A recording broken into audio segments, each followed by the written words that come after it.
এই ছোট ছোট মিনি কেকগুলো বানাতে পারছেন না, এই ভিডিওটা দেখে নিন, একদম বানাতে পারবেন। আর এত সহজ বানানো, 5 মিনিটেই পুরো কেক তৈরি হয়ে যাবে।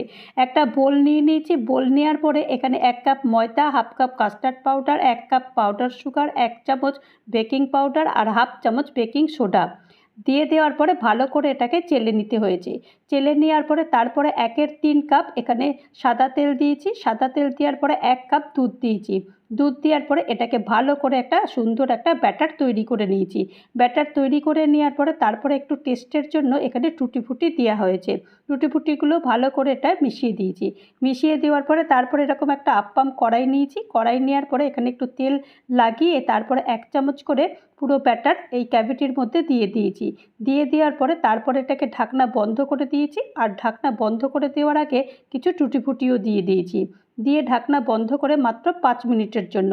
আর 5 মিনিট পরেই তৈরি হয়ে গেল একদম মিনি কাস্টার্ড কেক। এই মিনি কাস্টার্ড কেকগুলো এত খেতে ভালো হয়, মাত্র 5 মিনিটের মধ্যেই দারুণ সুন্দর কেক তৈরি হয়ে যায়।